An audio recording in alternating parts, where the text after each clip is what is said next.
Ladies and gentlemen, welcome to the Electoral Commission. Another week in the events of 2024 national and provincial elections. Warm welcome to the to the House of Elections. This is the headquarters of elections. This morning, the Chief Electoral Officer is going to brief on the elections timetable. I'm joined in this particular gathering by the CEO of the IEC, Mr. Simon Mabolo. On his right, I'm joined by Commissioner Love, who is the Vice Chairperson of the Electoral Commission. On my left, I'm joined by Dr. Masuku, who's the Commissioner of the Electoral Commission. With that said, ladies and gentlemen, let's get to the show on the road. CEO, if you may please brief the nation. Thank you very much. Good day.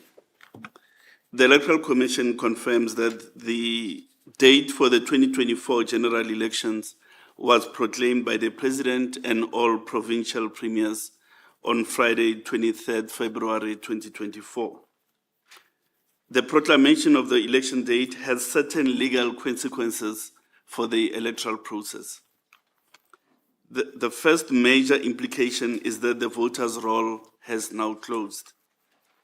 This means no further voter registration may take place either at the local office of the IEC or on the online portal. Voter verifications as well as other validations are currently underway to ensure that there is compliance with the provisions of the law as they relate to eligibility to vote. The second implication is that the Commission is enjoined to publish an election timetable following consultation with the National Political Liaison Committee. This political consultation was conducted on 23rd February 2024, paving the way for the publication of the timetable.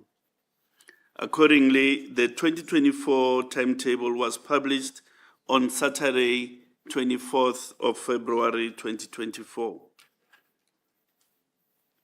The election timetable is the motive force in the intensive preparations for the delivery of the 2024 general elections. The timetable outlines all key cut-off times and dates for the performance of salient electoral activities. The timetable contains crucial performance dates for election contestants as well as the broad voting public. As regards the voting public, the focal point is assessing the voting process through special arrangements, including dates for applications for special votes and notifications to vote outside a voting station of registration. As it pertains to contestants, the timetable is equally crucial in that it contains key dates to be complied with relating to the nomination of candidates and the payment of prescribed deposits. To give further details on the timetable, the Commission brings the following important activities and cut-off dates to the attention of South Africans. The provisional voters' roll will be published for inspection from today. An electronic version of the voters' roll will be made available at all offices of the Commission for inspection purposes. Those who wish to object to the inclusion or exclusion of a voter on the voters' roll must do so by the 4th of March 2024. The objections received on or before 4th March will be considered, investigated, and determined by the Commission by the 11th of March this year. It is important to remind role players that objections to the voters' roll are governed by the law. As such, both procedural as well as substantive requirements of Section 15 of the Electoral Act must be satisfied when lodging an objection. The pertinent aspects in this regard include outlining the relief sought and establishing the basis for such relief, as well as serving the objection on the person against whom the objection is raised. Following the determination of the voters' roll objections, the Chief Electoral Officer will certify the voters' roll on 12 March 2024. Electronic copies of the certified voters' roll will be made available to contestants, and a printed copy will be prepared for use in voting stations on election day. This is a landmark election marking 30 years of electoral democracy, but it also introduces novel experiences for voters, such as the third ballot in the national and provincial elections, as well as participation of independent candidates for the very first time. For purposes of candidate nomination, the Commission promotes the use of the online candidate nomination system. It is convenient and facilitates compliance with the requirements of the law, as it provides a compliance dashboard for users. Furthermore, the online platform generates pro forma invoices and a payment gateway for the payment of the prescribed election deposits. All independent candidates and political parties who intend to contest this general election must submit nomination documents and requirements by 1700 hours on the 8th of March 2024. The Electoral Commission will, after verifying the submitted nomination documents, issue notices of non-compliance where such are warranted. These notices will be issued on the 18th of March, and those issued with such notices must rectify non-compliance by the 20th of March of this year. In previous elections, there were candidates who were nominated by more than one political party. The law now obliges the Commission to notify affected parties and offer them an opportunity to either remove the said candidate and substitute or confirm their continued candidature. These notifications will be issued on the 22nd of March, and political parties will have until the 25th of March to submit requests for removal, substitution, or confirmations of candidature. Our electoral landscape acknowledges that it is a matter of immense national importance for citizens to know who the nominated candidates are. The publication of the provisional list of candidates goes to the heart of the vote based on informed choice.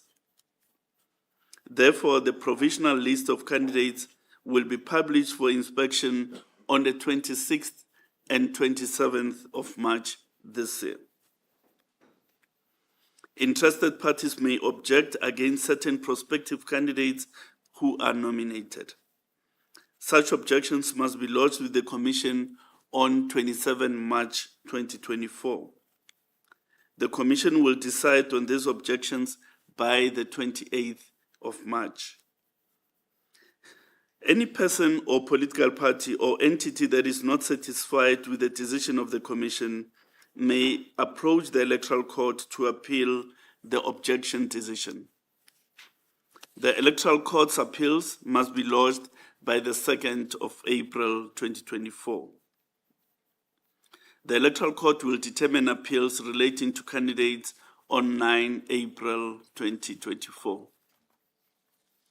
With all compliance matters and objections relating to candidates resolved, the Commission will publish the final list of candidates on 10 April 2024, and certificates of candidature will be issued to certified candidates on 12 April this year.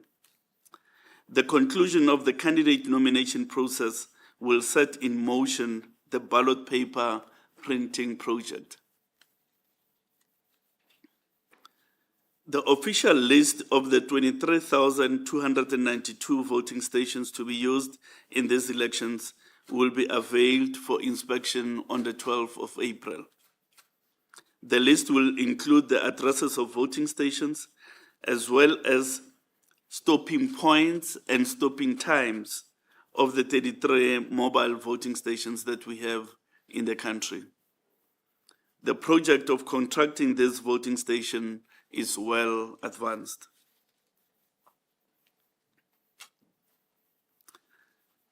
The electoral scheme also provides a dispensation for voters in special circumstances. Those who are infirm and confined and thus unable to reach voting stations must apply to be visited for a special vote at home. On the other hand, those who will not be in their voting districts on the 29th May 2024 may apply for a special vote to cast ballots ahead of Election Day. Both home visits and voting station-based special votes will happen on 2 days, that being the 27th and the 28th of May of this year. Applications for special votes will close on the 3rd of May 2024. And now, regarding special votes outside of the country, those who intend to vote outside of the country and who are registered on a specific country segment of the voters' roll do not need to give notice to the CEO that they will be voting in that country. The law assumes that they will be voting at the diplomatic mission of registration. However, those registered elsewhere, including locally registered voters who intend to vote at a particular diplomatic mission outside of the country, must give notice to the CEO of their intention to vote in that country. The notice to vote out of the country may be submitted as of today until the 22nd of April 2024. An online notification facility, what is colloquially referred to as a VEC-10, is available on the Commission's website. Special voting at diplomatic missions will happen either on Friday, 17th May 2024 or Saturday, 18th May 2024. The exact date for each diplomatic mission will be determined considering the host country's dominant religious and cultural practices. The Commission re-emphasizes the general principle of election administration, that voters must vote where they are registered. However, in the event a voter intends to be in a different voting district on Election Day, such a voter must notify the Commission of their intended absence from their voting district and the voting station where they wish to cast their vote. A notification portal will soon be launched for this purpose, and notifications in this regard will close on the 17th of May 2024. The Commission reiterates its willingness and ability to deliver this mammoth national project. The publication of the timetable and the cut-off dates it entails serve as an impetus for the intensification of the preparations. All staff of the Commission stand ready to fulfill their task and thus ensure that the Commission meets its constitutional duties pertaining to the 2024 general elections. Thank you. Thank you very much, CEO. Quite a detailed process, the election timetable available for your utilization and to ensure that we miss none of the deadlines. I'm going to open the floor for questions. Introduce yourself, the media house you come from, for any questions of clarity. Also, we'll make available the timetable on the WhatsApp groups of the media just for their convenience. Thank you very much. I'm opening up the floor for questions.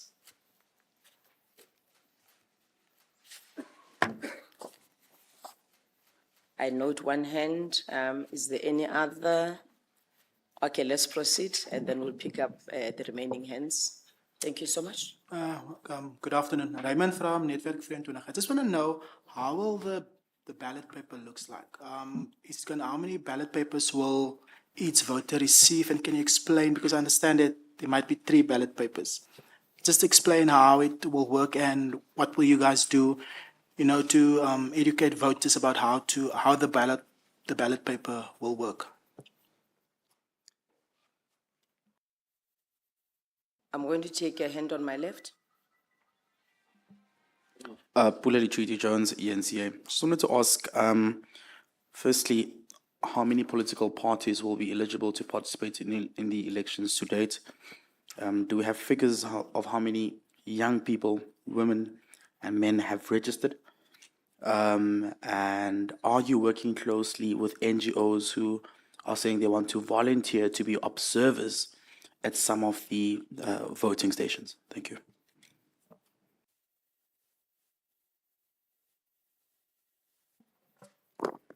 Zikona Chona from Newsroom Africa. Just the total number of people that have registered since you closed the registration process, and then in terms of the special voter home visits, what education are you doing around that in terms of the elderly in particular being able to be aware that they can apply for a home visit, and where will they be able to do this? Thank you very much. Let me allow the CEO to deal with those questions. Then we will take the last round of questions. I think I've covered the first hands. Thank you very much. Thanks very much. I'll start and then invite colleagues to add. In terms of the look of the ballot paper and information about, that will be made available, as you've heard in terms of the timetable, we will only have clarity on what needs to go on the ballot paper on the 12th of April. So it's really only after that time that we would be able then to give the necessary pictures and indication to the public of what that looks like. In addition to that, we will certainly at that stage then also ensure that we have the usual processes which enable us to select in a random way before the public as well who's on the top of the ballot paper and how that sequencing will unfold. So I think that that's in terms of the ballot paper. How many are eligible? Well, as you know, first of all, these elections are open to independent candidates. In addition to that, we have a number of political parties that have registered, some of whom may decide to contest, but not all. And again, we will only have that information once the required time has taken place for the political parties to submit all of their necessary information. And the date for that is in our timetable. The CEO will remind us of what that date is. I'll ask the CEO just to give us the latest information in terms of the registration figures with regard to, and as well as the voters' roll numbers. With regard to the NGO observers, the question was asked how we've been working with civil society organizations of various kinds. We have an online possibility for observer organizations to register with the Commission. That possibility is still open. At this point, we have over 120 observer organizations that have registered with the Commission. And we certainly make arrangements to provide those observer organizations both with material.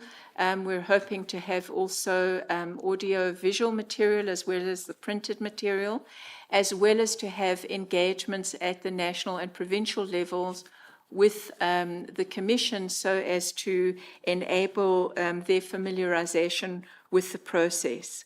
In terms of home visits, I'm going to ask that the CEO and the other members of our team can pick that up. Commissioner Masuku, do you want to just pick up on the issue of home visits, or do you want the CEO to start and then you'll add anything else? Commissioner Masuku? Thank you very much, Vice Chair. In terms of home visits, we are using our usual methods of popularization, one of them being exactly what it is that we're doing right now, which is making it known that they can be visited, that is, they're infirm according to the law, and anyone who doesn't feel fit to show up at a voting station. We also use the field workers that the Electoral Commission has. We have about 3,000 of those that are in communities helping the public to understand that that is a possibility if you are pregnant, or if for any other reason. We don't normally question why people apply for a special vote. We simply say to you, it is a facility that is available. You have to notify us, and then we arrange for somebody to come out and process you there. That is all that I'm going to say on that matter. Thank you. Okay. Just to add on what Commissioner Love said vis-a-vis the ballot paper, part of the question I thought dealt with what does each ballot paper represent? In other words, what is the functional value of each of the three ballots? I think it's important that we note that the elections of the National Assembly is going to be on the basis of two separate ballot papers. The first ballot paper is what we call a regional ballot. And the regional ballot is intended to elect members of the National Assembly from the 9 provinces. In other words, each province will have a unique regional ballot. And the purpose of that ballot is to ensure that the provincial interest is represented in the national lawmaking body, which is the National Assembly. Independent candidates are going to be appearing on that regional ballot. So it's a province-based ballot to elect representatives of that province onto the National Assembly, and independents are going to be appearing on that ballot. The second ballot for the National Assembly is what we refer to as the compensatory ballot. And that ballot will only be contested by political parties. The purpose of the compensatory ballot is to restore overall proportionality, because the Constitution demands that whatever electoral system there may be in the country, it must, at the end of the day, result in overall proportionality. In other words, the allocation of seats must reflect the proportional strength of each political party in the National Assembly itself.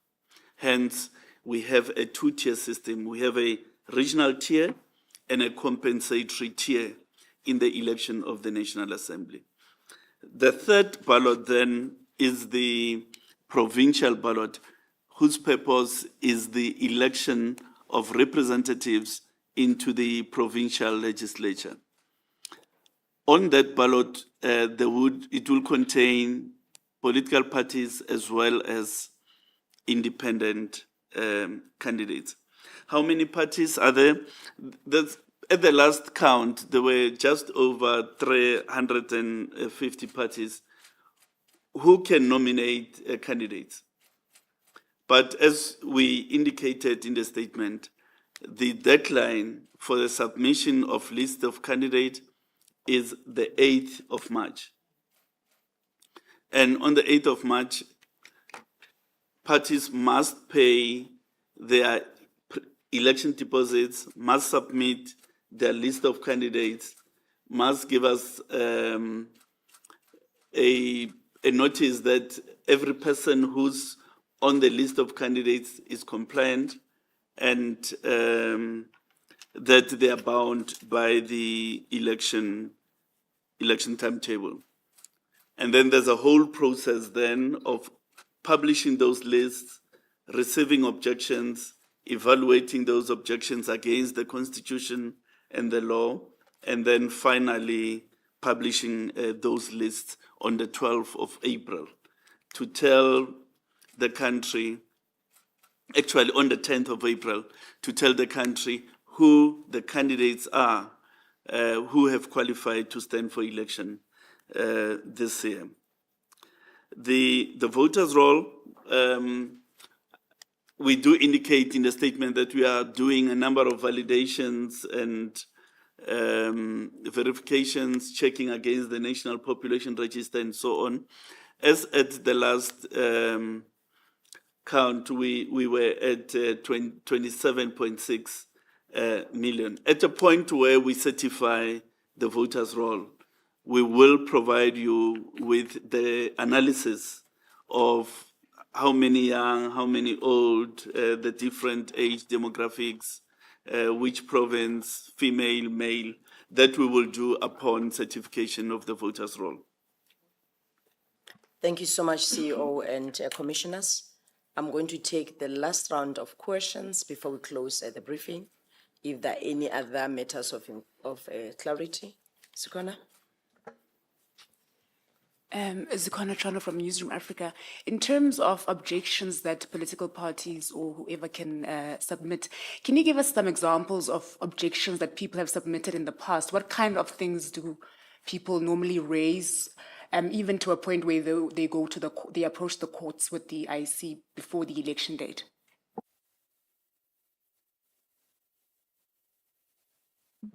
Hello. A group of parties with the EFF, the UDM, and some other parties, I think they wrote to the IEC today. They said that the timetable is unjust because they still need to gather all the signatures from people to, yeah. What is the IEC stance on that? Have you received the letter? Any other question? I've got, okay, there's a question at the back, please proceed. Hello, my name is Eric Naki from The Citizen. I would like to know, in terms of the political parties that have been taken to court because of their names, because of the problem of names, you know, like MK Party, and the question of how far is that process in court? I understand last time we spoke here, it was said that this matter was still before courts. Thank you.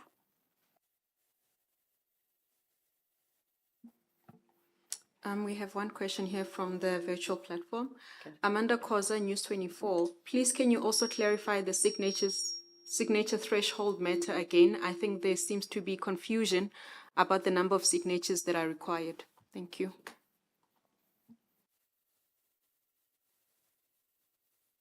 All the questions are covered. Let me take one last one before the IEC team deals with those issues. Thank you very much. Yeah, Pule Lichiti Jones, once again from ENCA.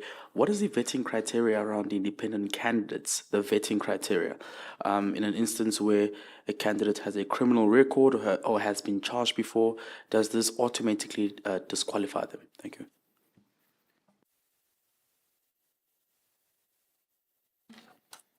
Do I see a hand or you're covered? You're covered.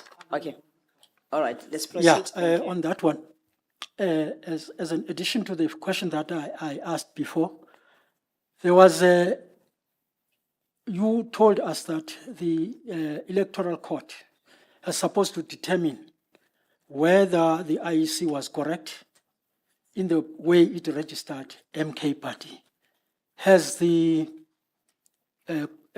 Constitutional Court determined that yet, whether the registration by the IEC of the MK party was correct. Thank you so much. Let me allow IEC to respond. Thank you very much.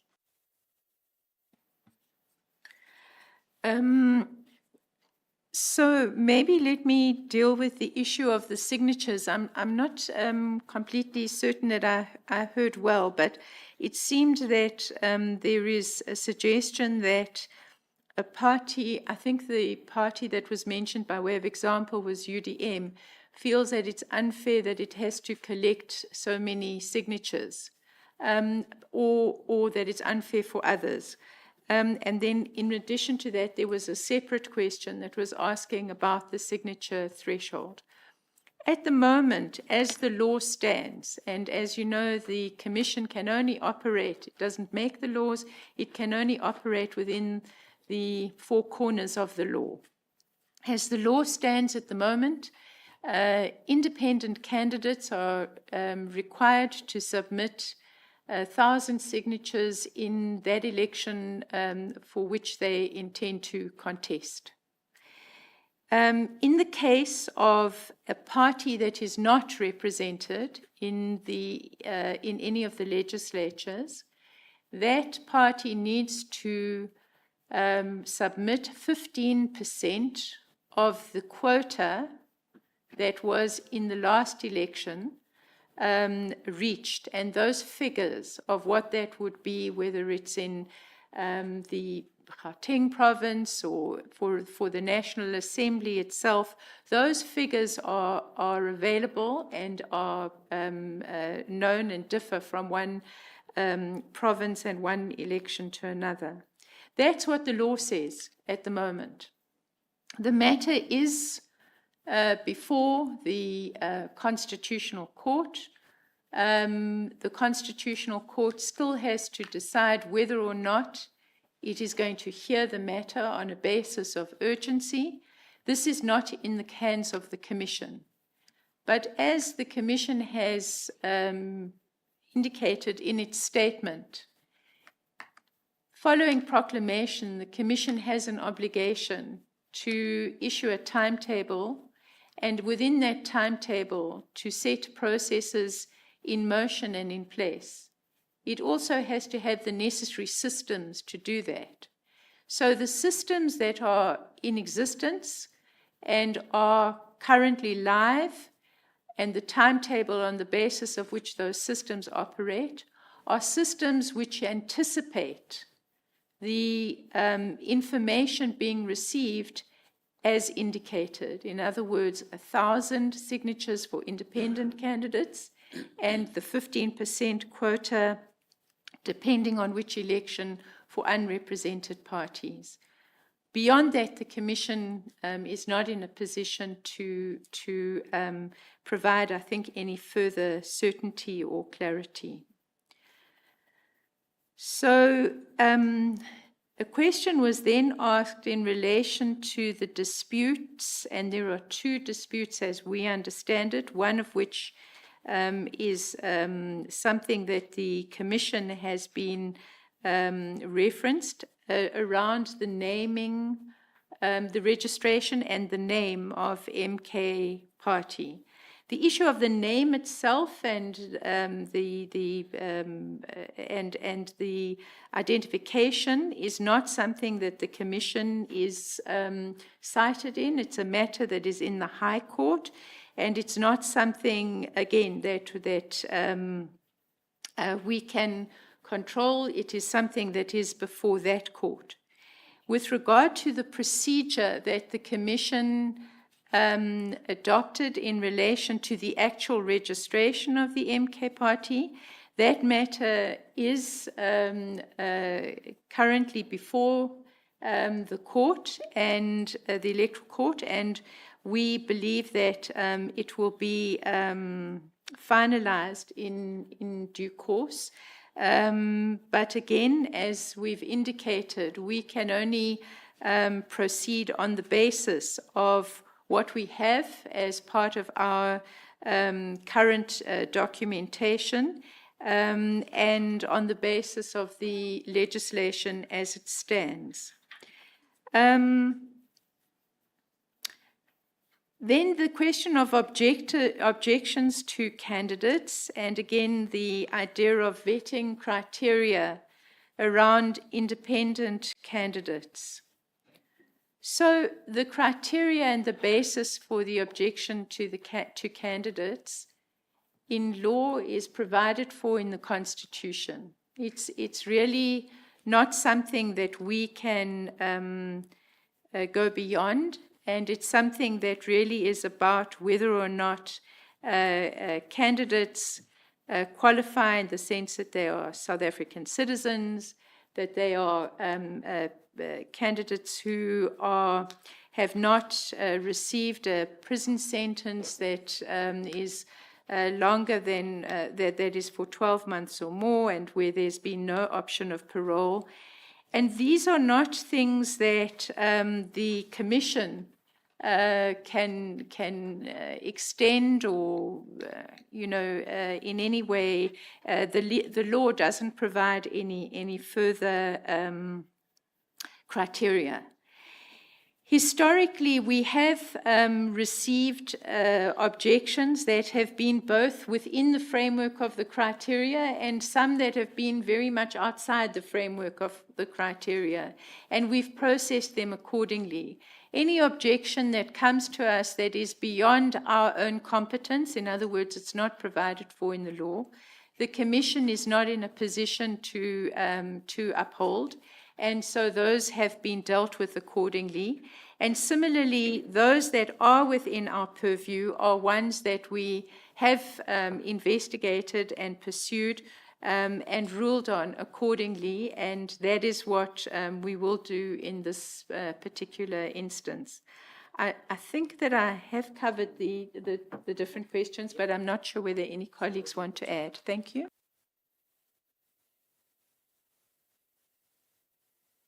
The issue of an unjust timetable, I think, just to give you a sense that almost all parties were represented at the consultative meeting on Friday. And the IC presented a draft for discussion.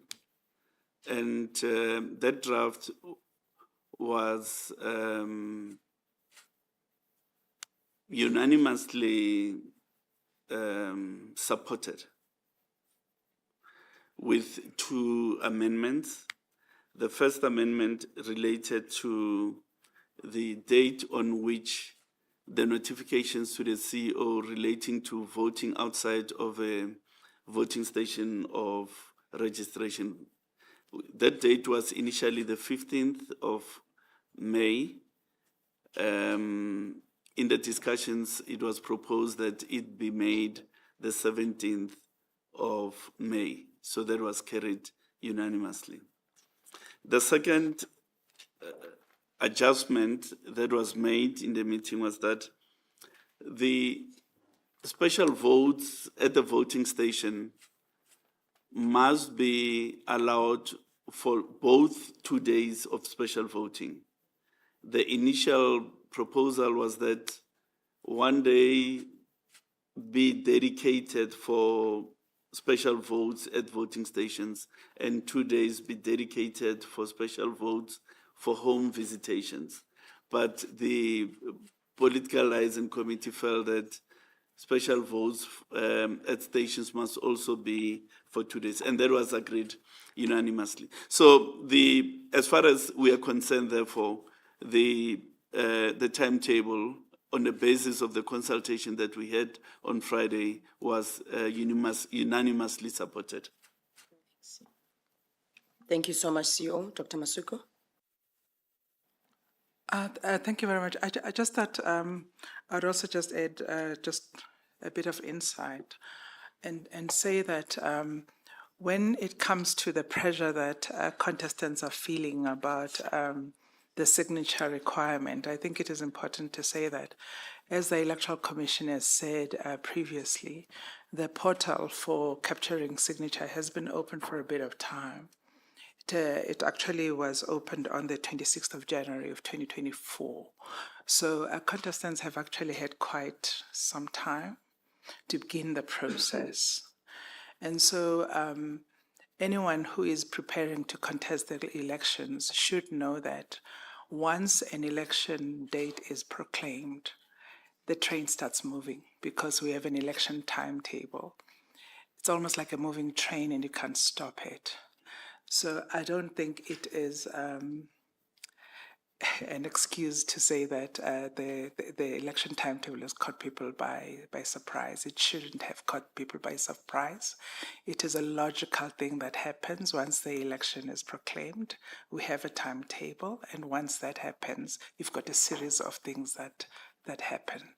So I think from where we are sitting, all that we're saying is that they should continue and press on and collect those signatures as earnestly as they can, because those timetables are those dates, those targets that are in the election timetable are actually cast in stone.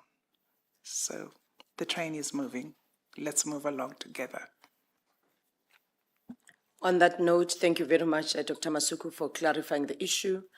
Our information is available on our website for the media, all our WhatsApp groups. We'll share as much information as possible if there are any issues outstanding. On behalf of the IEC, I think we've covered most of the hands in the room, as well as the hands online. The tech team is confirming that they're no longer hands online. COO, commissioners, thank you so much for your time. We'll keep engaging the nation as there are developments. To the crew and folks from the media, thank you so much for the support. We truly appreciate it. Thank you very much. Chichilus.